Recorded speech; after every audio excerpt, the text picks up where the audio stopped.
Hey, this is Teddy Sears from 24 Legacy and small handful of other things. I'm here to talk shit and have a great time with Adam and Ben, and you are listening to Next Level. Hi,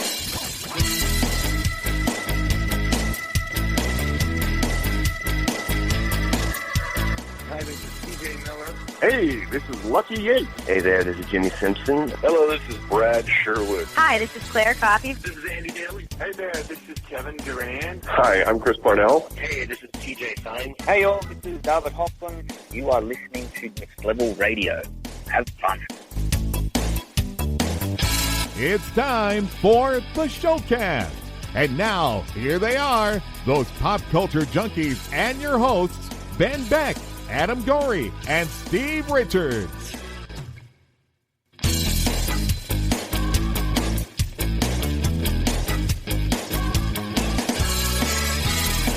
All right, everybody, welcome into another edition of this, the fourth season that we're just now getting into of the Showcast Spotlight. I am your host this time around, Ben Beck, with my co-host Adam Gorey, and our guest this time is someone we couldn't be more excited to speak with.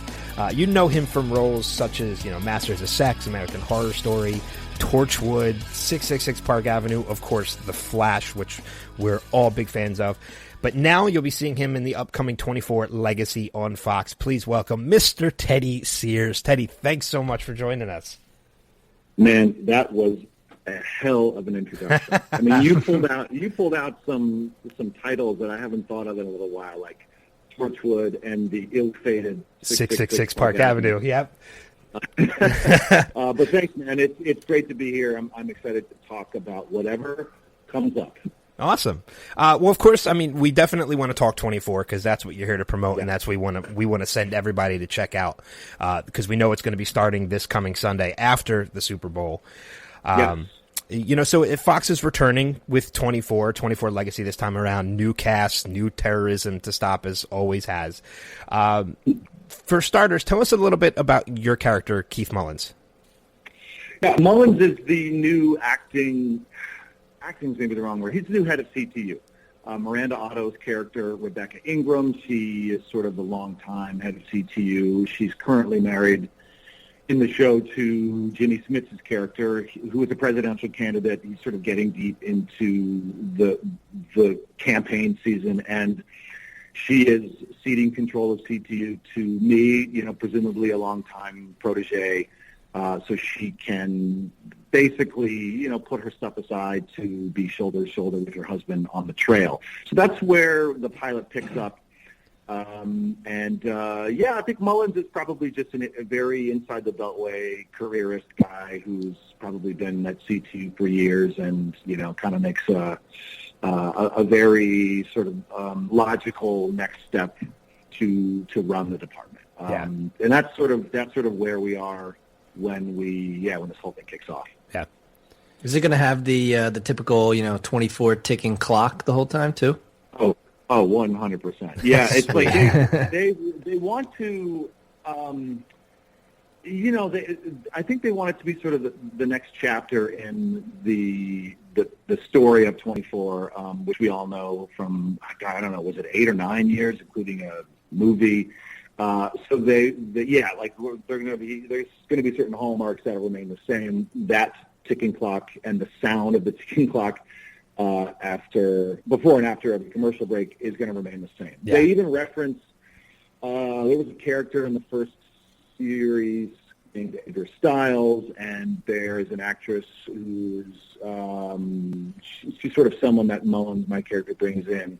Her name is Mariana Stiles, and she mentions that she's related to Edgar. So there's there are these threads that connect the old and the new. But for the most part, they, being the writers, creators, they wanted to do a new installment. They want to relaunch the franchise, and they brought the whole team together who was behind the original. They had the original writers. They had the original director of the pilot, Stephen Hopkins, did our pilot. So the pilot for the original did ours as well, and a lot of the directors, John Cassar, he did a ton as well of the first series. So they basically, it's going to have the same look, same feel. They're just updating it. Yeah. Were you a fan of the original run of 24 with Kiefer? Didn't see an episode. Except the pilot. After I got cast, I watched, and I intended to watch a bunch. A lot of the actors, they went back and watched the original. I watched the original pilot that Stephen Hawkins directed because I'd met him and he talked about how he likes to shoot, and I thought it would be a good idea to have sort of a working knowledge of what that looks or feels like. And it was cool. I mean, it made me want to watch a ton, but I didn't want to lose weeks of my life. And we were starting to shoot the pilot in a couple days. So, but as we started to shoot, I made a decision that I wasn't going to watch any of it, at least until this whole thing got up and running, because I don't know, I just didn't want to have that in mind. I just felt like it was better to, this is a very actory thing to say, but listen, just play what's on the page, the words that are written in the sort of the scenarios that the writers have thought up. And I just sort of wanted to sort of honor what stories we were trying to tell now, even if it looked or resembled or felt like the original. I didn't feel that I was going to benefit necessarily from seeing it. And if my performance is a colossal steaming piece of shit, then I know I should have gone back and watched the original because I should have had a frame of reference. But I think I'm feeling like it's okay so far. We'll just have to see. Well, I mean, the cool part about the original, I mean, it was like, completely different from anything that anybody had done. With the whole like everything happens, the whole season is essentially one day. And I'm kind of curious, obviously from a production standpoint, with continuity and all that kind of stuff, it provides a little bit like extra difficulty for them. I wonder from an actor standpoint, is there any of that same kind of attention to detail for continuity? Make sure you have your shirt tucked in the same way you did 2 days ago, even though it's technically 5 minutes later, something like that. Yeah. It's, there are various people around the set whose job it is to be sort of hyper vigilant about that sort of thing. And that sort of thing being, like you said, like wardrobe in specific, hair, makeup is another one. And I didn't want to think about any of that stuff. So I just let people come and touch and readjust and stuff as they will. But in any show, this show being no different, there's a gap of time between when you shoot the first and when you shoot the second. So the pilot we shot was in March 2016, and then we went ahead and shot episode 2 in September of 16. And when I shot the pilot, I was still on Flash, and so this is just sort of a thing that probably I'll notice, but the audience, I imagine, will probably pick up on it too, is when I shot the pilot, it was March, I still had 2 or 3 episodes left of Flash to shoot, so my haircut is shorter, it's different. And then in episode 2, they wanted it, I think they just wanted to move in a different direction, so they sort of subtly let it be a little bit longer. Like, if you watch 1 and 2 back-to-back, you'll be like, that dude's hair is clearly longer when we left him in episode 1 to episode 2. And those sorts of things do happen, I think, on any show. That's when the network can step in and say, cool, listen, we like all these things that are working, but let's change this, let's adjust that. And that's, I think we even had a different director of photography between 1 and 2, so the look might be a little different, a little brighter or something. There's different, CTU is literally different because once they picked up the show, they had more money to spend, and they actually built a 360-degree CTU. And when we shot the pilot, they had built out like half of it, and they were moving walls around. Basically, they did what they could to make it look complete, but they, so like little things like that, if you really notice, they're there. But I just try to keep my mind off that stuff. Even though if I do hyper focus on it, it can kind of drive you crazy because it so matters on a show like this. But hopefully the story is cool enough that you notice something, but then you forget about it because you're caught in what we're doing. And there's plenty of cool shit that we unfold, really right out of the gate. So hopefully that'll happen. Yeah. Well, I know one of the like continuous jokes I always hear at least with the original is that Kiefer Sutherland never used the bathroom or ate food or anything like that. Does this Corey's character do any of that? No, and you know what, John Cassar, who did, I don't know how many he did of the first series, he was saying that they used to shoot things like that. They used to shoot like, actors eating a power bar or whatever, eating something really quickly. And the network kept coming back, and they're like, guys, enough with the fucking eating. The audience does not care about the eating. Let's cut out the eating. And so they had options, from what I understand, to use, scenes that incorporated that, or even moments. That's really more to the point. And they cut it out every time. So we joke about that too, but we sort of fudge it like, okay, well, during that commercial break, it was a 3-minute commercial break. It's possible one of us could have run to the men's room and, taking care of business real fast. But simultaneously we eating joke about popcorn. that too. Yeah, exactly. We want to Miranda Otto went to D.C. and she spent some time with some of these intelligence guys, and she said, the stark difference between what we're doing at CTU now and what these guys' offices really look like are, these guys' offices in real life are littered with shit, Coke cans, and they got action figures on their desks. It's an office. It's a real office where people have brought their lives, and CTU is, it's much more stark, much cleaner. However, the opportunity is right then for season 2 to have like a soft drink sponsor or something, because it's a blank slate, fellas. Yeah. So exactly. We can do it. I'm sure It's Fox would be happy to. Yeah. Yeah. We talk about the original run of 24, and Kiefer was such a staple to the original series, having been through it for all 8 or 9 years. And this time around, Kiefer's not a part of it. He was such a familiar part. Do you think that the fans will take to the new series without this familiar face? Because it's like you said, it's a clean slate. This is starting completely fresh. Yeah, and that's a very valid point. And I've heard some people say, "Listen, no Kiefer, no show. I ain't watching it." And I can understand that, man. People grew really attached to him, and he kicked fucking ass. So I get it. But this is sort of Jack Bauer 2.0. It's updated for 2016. Corey Hawkins, if you saw Straight Outta Compton, you know what this guy can do, and he has an intensity. He's got a similarly awesome voice. Like he plays this ex-soldier. So there's a lot of adrenaline. There's a lot of testosterone. But I think there's something about him that's really also very approachable and also very everyman. So my hope is for the people who are like, I'm just not into it. You know what? I love the first run. There's no way they can top it. I would just say, give it 10 minutes. And if you're not in, then you're not in. But I just, not to take anything away from Kiefer and his performance.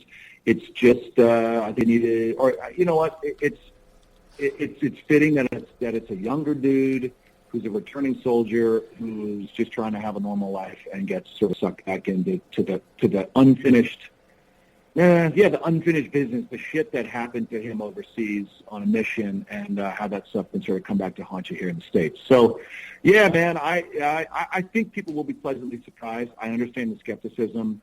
Ultimately, it's entertainment and it's fun, and I know that we're going to be able to do that. Yeah. Yeah, I mean, we're going to check out 24, but I'd be remiss if we didn't bring up The Flash. Yeah. Adam and I are huge fans of the show. One of the other podcasts that we host here on our podcast network is a DC show where we talk about all the shows every week after they air. Yeah. And, just to drop a hint, but we'd love to have you as a guest on that podcast at some point, too. I would love that. That's sort of, I have a wealth of stories from my year there, and I love talking about this stuff. I love that world. So happily. That's fantastic. I would definitely take you up on that. But Adam and I had a little bit of a joke before we started talking to you, in that there was an over-under as to how long it would be before I mentioned something to you. That being that this past Halloween, as well as a convention before that, I cosplayed as your version of Jay Garrick. Oh, you did? I did. Jacket and leather jacket and kettle helmet and all. Well, okay, so my first thought is, so I was, when I was on The Flash, so with this October, like this past Halloween, yes, I don't know, like 3 months ago. Okay, so maybe I wasn't on it so much, but I was very on Instagram. I was much more active when I was on The Flash, and I remember, being tagged on these really amazing photographs. I should say the photographs were not amazing, but the subject matter, like the costumes, were amazing. The amazing renditions of Golden Age Jay Garrick. So did you make the jacket? Did you buy the jacket? No, I had the jacket and the helmet made, unfortunately, because I'm not that creative. But I was indeed one of the people that did tag you in a picture, and you did indeed like it. So that actually made my day when that happened. Okay. God, I'm proud of myself. I always try to do that, man. I did. I am having a social media. I'm on a big social media diet. It's actually been a little while, but that actually makes me very happy that I saw it and I gave you a thumbs up or something. That's yes, great, I was very excited when I tagged you in the picture, and I think might have been a day later or something. I was like, holy shit, Teddy Sears actually liked my picture. Oh, good for me. Good for you. That feels good. It is really fun. I was just doing it sort of too much, and so I thought, oh, I gotta pull back, and then that pullback has turned into a drought. But man, that's really cool. So so you did it your Halloween, but also for a convention or like I'm relatively I go to conventions a lot. Adam and I both attend conventions as press, so we get to interview a lot of people, and I've actually recently started moderating panels at conventions too. I just this past November I moderated with Robbie Amell and Rick Cosnett from The Flash. Which show? And why the fuck was I not at that show? This was at Heroes and Villains in Atlanta. Oh, I was supposed to be at that show, man. Oh, son of a bitch. Yeah. That's right, you were. I think you had to cancel. Yes, it was the first and only show I've ever canceled, and it was because my mom was having some health stuff, and I went back to Washington, D.C. to see her. So that makes only perfect reason. sense.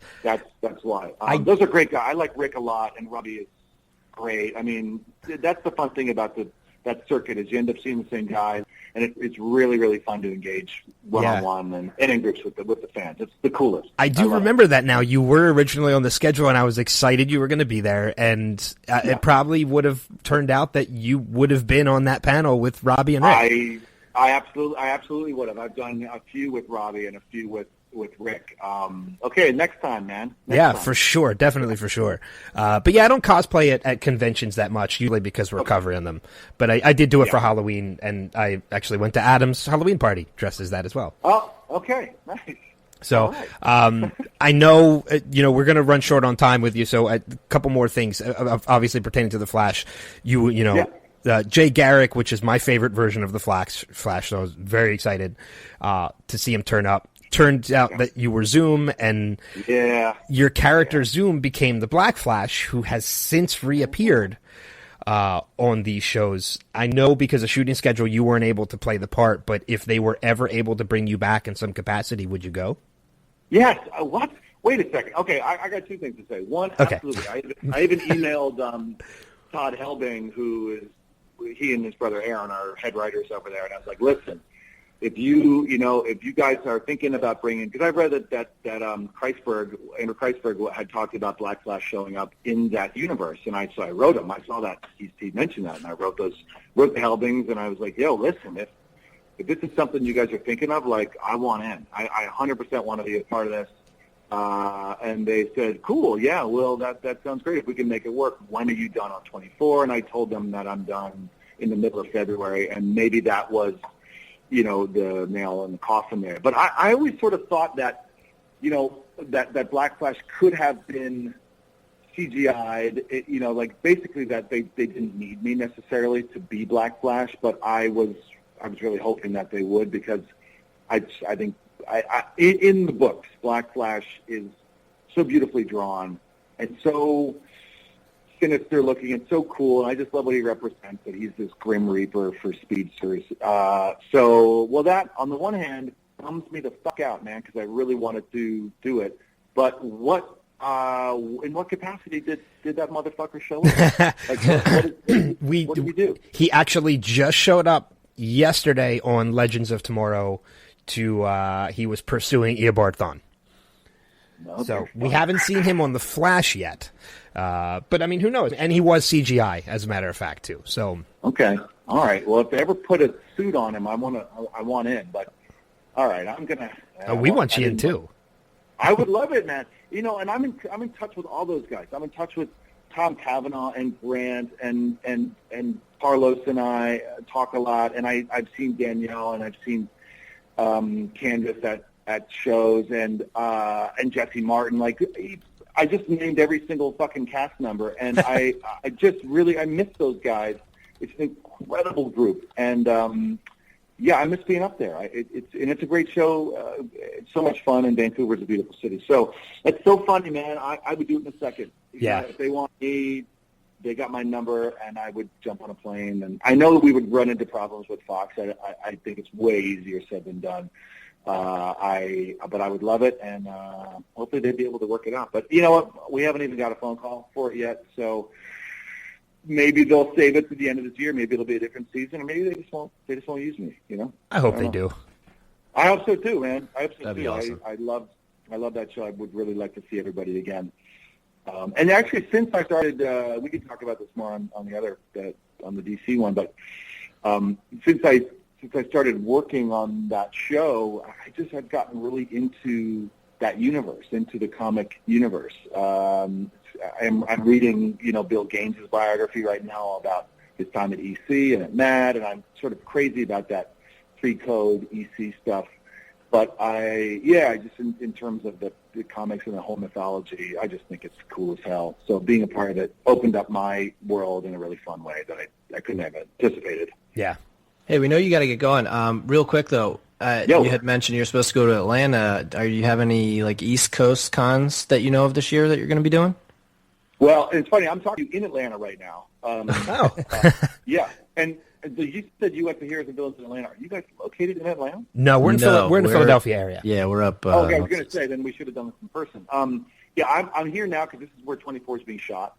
There are a couple cons coming up that I have on the books. One's in Kansas City at the end of April. I'm not sure what that one's called. Last weekend in April. And then there's one I haven't said yes to yet, but I'm trying to make it work. It's on Memorial Day weekend in Phoenix. I guess there's a big one out there in Phoenix. Cool. But last year there were more because I was on The Flash, and I just think people wanted to see me more, and I don't know that they want to this year. But I'm hopeful. It's a great. If Rick can go to these fucking things, exactly. And Rick and Robbie both. Heroes and Villains has Jersey. Basically, it's all the dead male actors on Flash are welcome to certain conventions. I like I said, I hope so. I love it. I love connecting with the fans, and that whole world I just think is so cool. So man. Hopefully, nothing else on the books yet. Summer. I feel like summer is really when things get kicking with the cons, and hopefully I'll get some looks. I am looking forward to, once this wraps up, 24. I mean, getting back to California and seeing my wife and just having like a day in and day out. Sort of a normal thing going on. But I don't sit still too well, so hopefully there'll be a con or two I don't know about, and I can go and do this. Yeah, it's so funny that you said like all the dead guys from The Flash, because when we were on stage and moderating that panels, we ended up calling that panel Previously on The Flash. yeah, it's true. Because everybody was gone. True. And that list I think is steadily growing. I watched the first 3 episodes of this season because that's all I was able to get my hands on, and I was really happy. It's different. Flashpoint, it was a different sort of way to start the season, but I liked what they were trying to set up, and I'm deeply, in debt to what I have yet to watch. But I say that not having seen any of episode 2 because I just don't like to watch myself, so I missed all that stuff. But I like season 3 so far. Yeah. Well, Teddy, we know you got to get going. So this was definitely a blast. And if you hang tight after we wrap this up, we'll talk to you about the DC podcast for a minute. But we're going to send people to check out 24 right after the Super Bowl Sunday, and then again following that Monday on Fox. Your Instagram at Teddy Sears when you come back to it after your social media died. Yeah, exactly.